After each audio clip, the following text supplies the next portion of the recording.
ये है किस्सा दास्ताने अमीर हमजा का दूसरा भाग। एक दिन राजा ने शिकार पर जाने का इरादा किया और अपना लश्कर लेकर एक घने जंगल की तरफ निकल गया। बुजुर्ग मेहर भी राजा के साथ था। उन्हीं दिनों राजा के महल में एक दासी आई थी जिसका नाम दिलाराम था। वो बहुत सुंदर और प्यारी लड़की थी और गाने बजाने में ऐसी बेमिसाल थी कि राजा उसके अलावा किसी और का गाना सुनना पसंद नहीं करता था। सफर में वह भी साथ थी। शिकार खेलते हुए एक दोपहर को राजा, बुजुर्ग मेहर और दिलाराम एक नदी के किनारे पहुंचे और आपस में बातें करने लगे। उस समय जंगल में एक बूढ़ा लकड़हारा अपने सिर पर लकड़ियों का गट्ठर उठाए जा रहा था। वो इतना कमजोर था कि कई बार गिरा और कई बार उठा।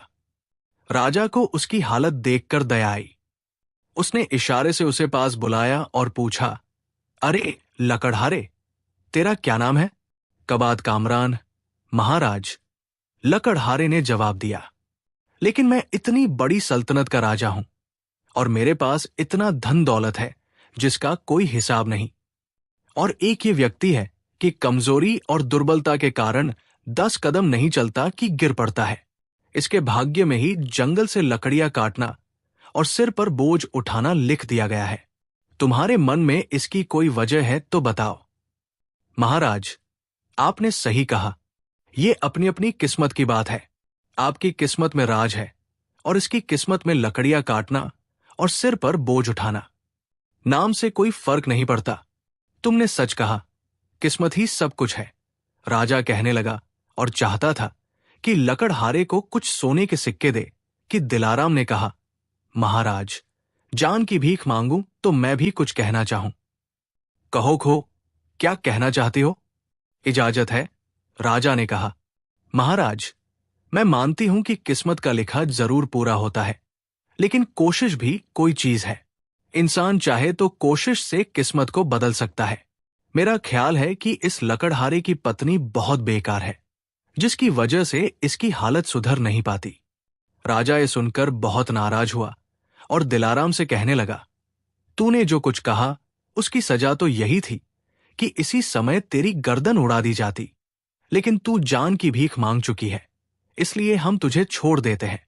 तेरा ख्याल है कि ये सब मुझे मुफ्त में मिल गया है? इसमें किस्मत का कोई दखल नहीं है।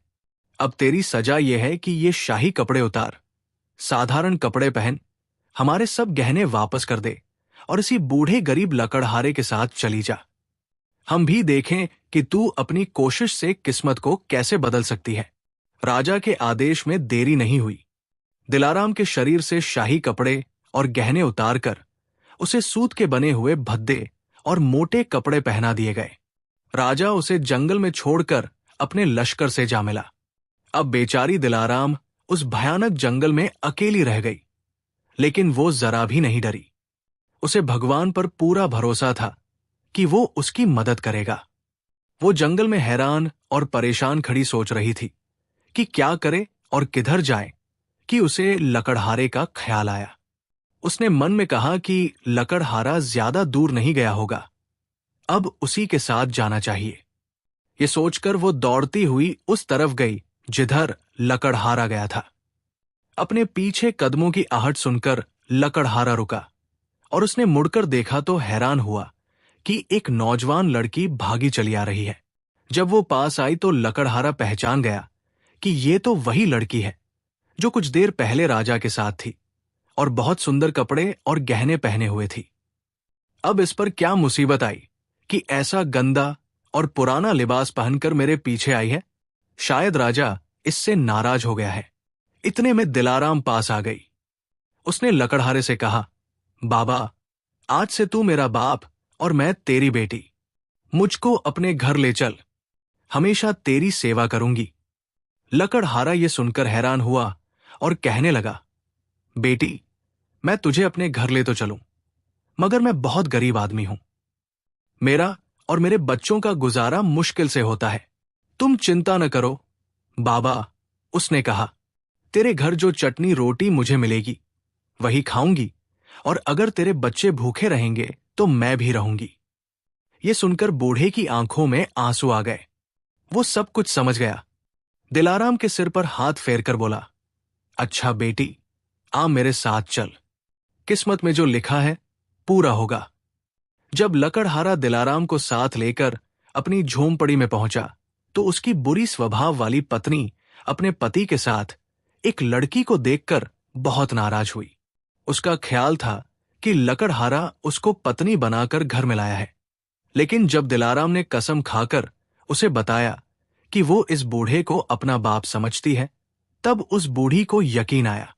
उसने दिलाराम को अपने पास बैठाया और बोली, जब तक तुम्हारा मन चाहे इस घर में रहो। दिलाराम बूढ़े लकड़हारे की झोंपड़ी में रहने लगी। उसने देखा कि लकड़हारा जितनी लकड़ियां जंगल से काट कर लाता है, उन्हें बाजार में बेचने के बाद पकी हुई रोटियां खरीद लाता है, और ये रोटियां उसके बच्चे छींच पटकर इस तरह खाते हैं कि किसी को आधा टुकड़ा मिल गया और किसी को पूरा, पेट किसी का नहीं भरता। एक दिन जब लकड़हारा जंगल की तरफ जाने लगा तो दिलाराम ने कहा, बाबा, मेरी एक बात मानो। लकड़ियां बाजार में बेचकर पकी हुई रोटियां मत लाना, बल्कि गेहूं और आटा लाना। बहुत अच्छा बेटी, जैसा तुम कहती हो वैसा ही करूंगा, लकड़हारे ने कहा। शाम को लकड़हारा गेहूं लेकर आया। उसके पड़ोस में एक बढ़ी रहता था और उसके यहां एक चक्की थी। दिलाराम ने पड़ोस में जाकर चक्की पर गेहूं पीसे और फिर रोटियां पका पकाकर लकड़हारे के बच्चों को खिलाई। एक दिन का काम 3 दिन चला और सभी ने पेट भरकर रोटी खाई। जो पैसे बच गए, दिलाराम ने लकड़हारे से रेशम मंगवाया। फिर उस रेशम की पतली और खूबसूरत रस्सी बटी। उसने 3-4 दिन में रेशम की एक लंबी सी रस्सी तैयार करके लकड़हारे को दी और कहा, इसे बाजार में जाकर बेचो और जितने रुपए मिले वो लाकर मुझे दे दो। लकड़हारे ने ऐसा ही किया। रुपए लेकर दिलाराम ने लकड़हारे से कहा, बाबा, अब तुम बाजार जाओ और एक गधा खरीदो। लकड़ियां उसी पर लाद कर लाया करो।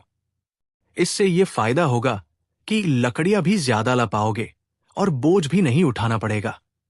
लकड़हारा ये सुनकर बहुत खुश हुआ और उसी समय एक गधा खरीद लाया। इसी तरह 1 साल बीत गया। दिलाराम ने न सिर्फ लकड़हारे के घर की सूरत बदल दी, बल्कि उसे 5 नौकर और 20 गधे भी खरीद कर दिए। अब वे सब पेट भरकर खाना भी खाने लगे और अच्छे अच्छे कपड़े भी बाजार से ले आए।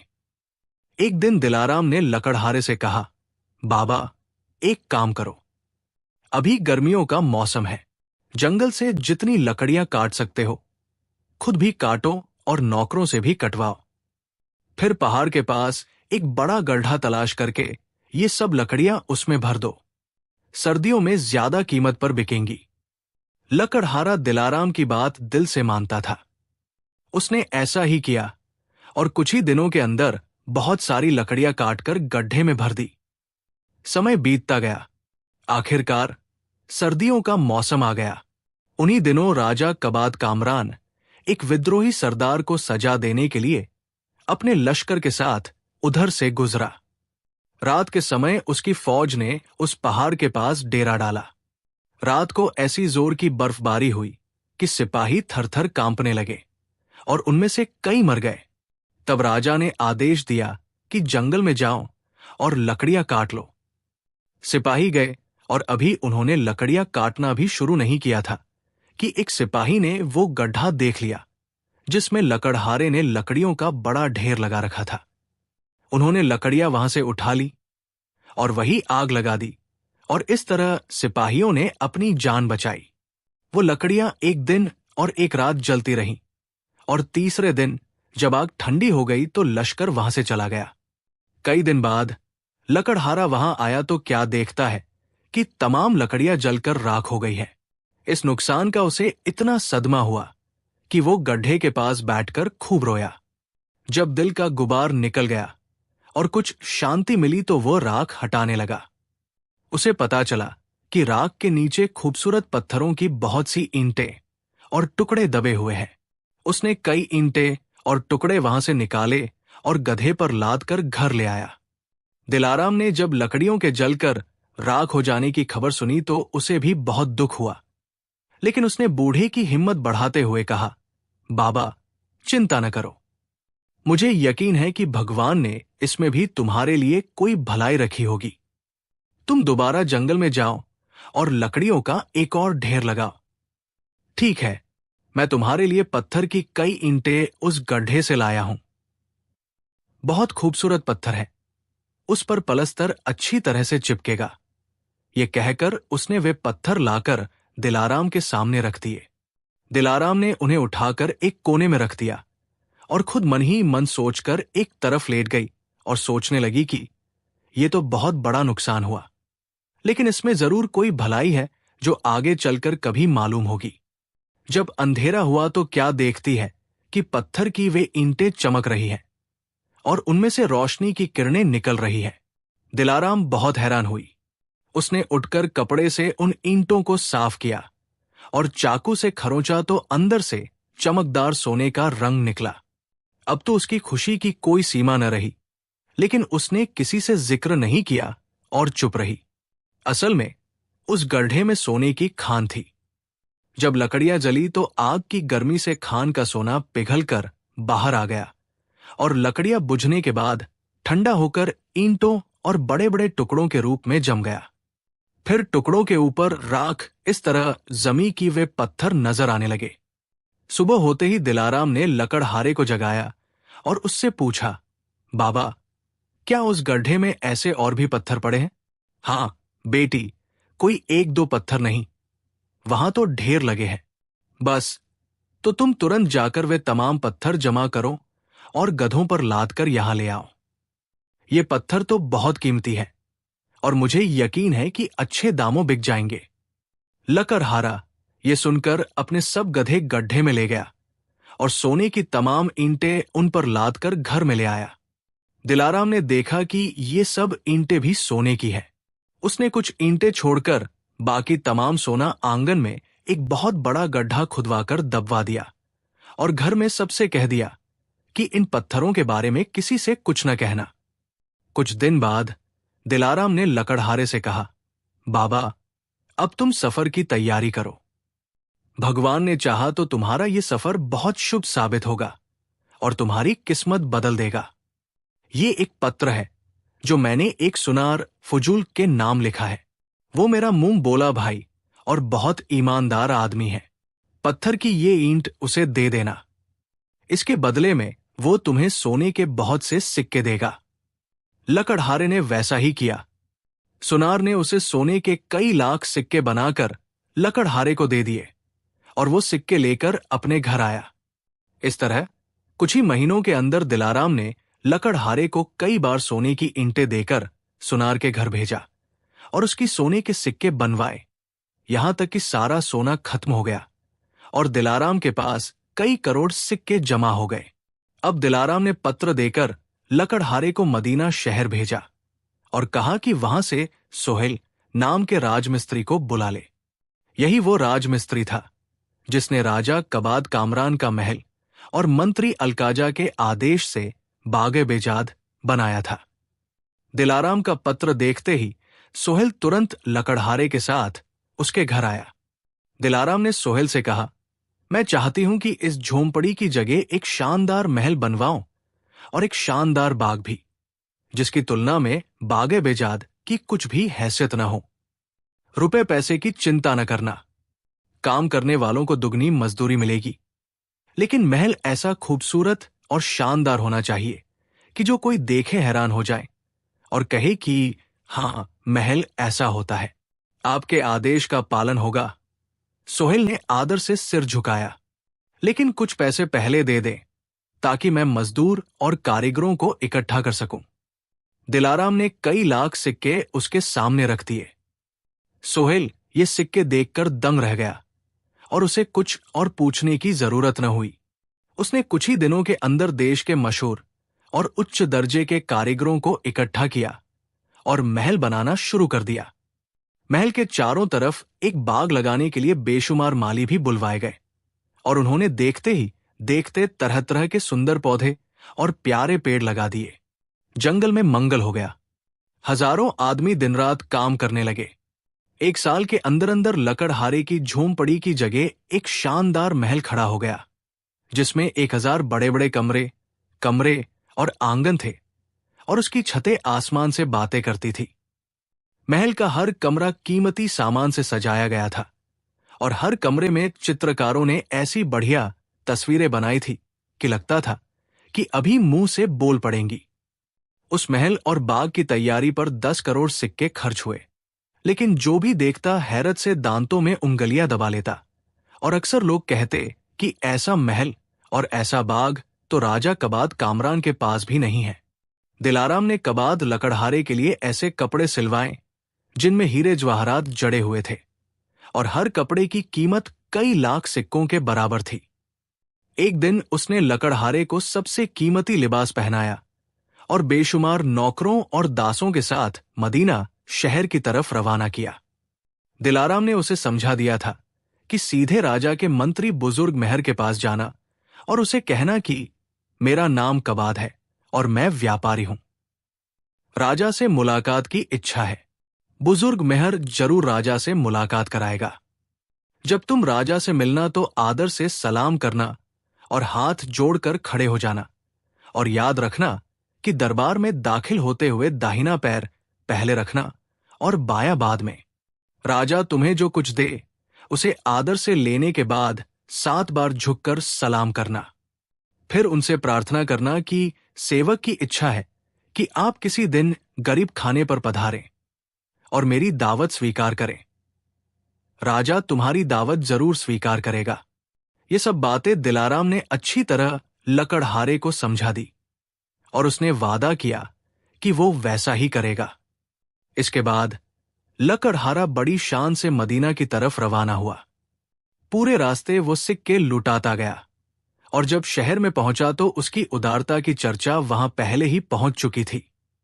वो सीधा बुजुर्ग मेहर के घर गया। बुजुर्ग मेहर ने उसे बहुत ही सम्मान से बैठाया और पूछा, आप कैसे पधारे और कहां का इरादा है? मेरा नाम कबाद व्यापारी है, लकड़हारे ने जवाब दिया। राजा सलामत से मुलाकात करने आया हूं। आप कृपा करें और मुझे राजा के पास ले चलें। बुजुर्ग मेहर कभी उसके कीमती लिबास की तरफ हैरानी से देखता और कभी उसकी शक्ल को घूरने लगता, लेकिन वो बिल्कुल नहीं पहचान सका कि ये वही कबाद लकड़हारा है जिससे बहुत दिन पहले जंगल में मुलाकात हुई थी। उसने कहा, मैं आपकी अभी राजा से मुलाकात कराता हूं।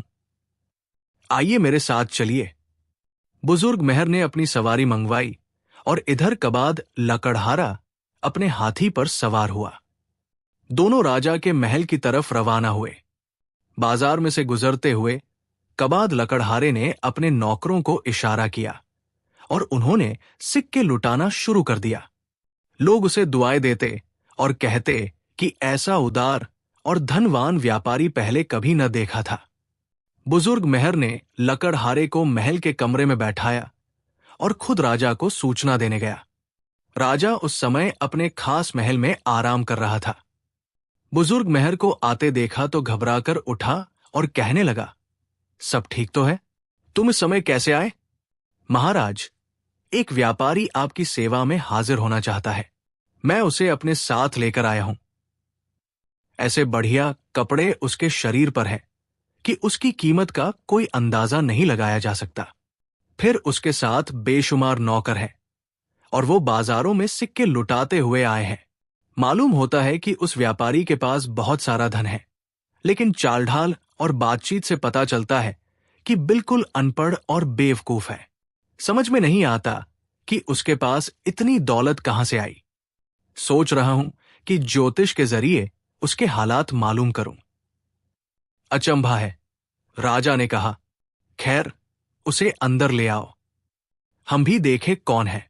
बुजुर्ग मेहर बाहर गया और कबाद लकड़हारे से कहा, आइए, राजा सलामत आपको याद करते हैं। दिलाराम ने लकड़हारे को समझाया था कि जब राजा के सामने हाजिर हो तो पहले दाहिना पैर आगे बढ़ाना, लेकिन लकड़हारा इतना घबरा गया था कि ये बात भूल गया कि कौन सा पैर आगे बढ़ाएं। मन में सोचा कि दोनों पैर मिलाकर एकदम अंदर चला जाऊंगा ताकि दाएं बाएं का झगड़ा ही न रहे। ये सोचकर वो दौड़ा और राजा के कमरे में दाखिल हुआ। लेकिन संगमरमर के फर्श पर पैर फिसल गए और वो लुढ़कते हुए दूर तक चला गया। फिर जल्दी से कपड़े झाड़ता हुआ उठा और राजा को 7 बार सलाम किया। लकड़हारे की हरकत देखकर राजा को हंसी आई, मगर वो चुप रहा। लकड़हारे को पास बुलाकर बैठाया और पूछा, क्या नाम है तुम्हारा? महाराज, मेरा नाम कबाद है, व्यापारी हूं। तुम तो हमारे हमनाम निकले। ये कहकर राजा ने उसे मिश्री की डली दी। लकड़हारे ने कभी राजा का दरबार देखा होता तो उसे मालूम होता कि वहां के नियम क्या है। उसकी तो उम्र लकड़ियां काटते गुजरी थी। उसने बड़ी ही बेअदबी से मिश्री की डली मुंह में डाली और कचर चबा गया। ये देखकर राजा और बुजुर्ग मेहर की कान में कहने लगा, ये किस जानवर को पकड़ लाए हो? चाहिए था कि इसे पहले कुछ तमीज सिखाते और फिर मेरे पास लाते। बुजुर्ग मेहर अपने मन में शर्मिंदा हुआ और इशारे से लकड़हारे को बाहर ले गया। फिर अपने घर ले जाकर बहुत प्यार और मोहब्बत से कुछ बातें समझाई और कहा, राजा, जब कोई चीज दे तो सलाम करके उसे सिर पर रखना चाहिए। तुमने ये क्या हरकत की? मिश्री की डली उस समय मुंह में डालकर गाय भैंस की तरह चबाने लगे। आइंदा ऐसा न करना। बहुत अच्छा जनाब, मुझसे गलती हुई, माफ कर दीजिए, लकड़हारे ने कहा। आइंदा आपकी शिक्षा के अनुसार करूंगा, लेकिन मेरी इच्छा यह है कि राजा सलामत की अपने घर दावत करूं। ये बात तुम खुद राजा से कहना। मुझे यकीन है कि वो तुम्हारी दावत स्वीकार कर लेंगे, बुजुर्ग मेहर ने कहा। अगले दिन बुजुर्ग मेहर लकड़हारे को लेकर राजा के महल में गया। राजा उस समय भोजन की मेज पर बैठा खाना खा रहा था। कबाद लकड़हारे को देखकर खुश हुआ, क्योंकि उसे कल की घटना याद आ गई थी। आओ कबाद, हमारे पास आकर बैठो, राजा ने कहा। लकड़हारा आलथी पालथी मारकर बदतमीजी से सलाम किए बगैर राजा के पास जा बैठा और इजाजत लिए बगैर खाने की तरफ हाथ बढ़ाया। राजा फिर हंसा, लेकिन कुछ नहीं कहा, बल्कि अपने हाथ से शोरबे का प्याला उठाकर उसको दिया। लकड़हारा चाहता था कि प्याला मुंह से लगाकर शोरबा पिए कि बुजुर्ग मेहर की नसीहत याद आई कि राजा, जब कोई चीज दे तो सलाम करके उसे सिर पर रखना चाहिए। ये सोचते ही उसने राजा को बाएं हाथ से सलाम किया और दाहिने हाथ से प्याला अपने सिर पर उलट दिया। ये देखकर हंसी के मारे राजा लोटपोट हो गया। लकड़हारे ने कहा, महाराज, मैंने बुजुर्ग मेहर की नसीहत पर अमल किया है। उन्होंने कहा था कि राजा जब कोई चीज दे तो उसे अपने सिर पर रखना चाहिए।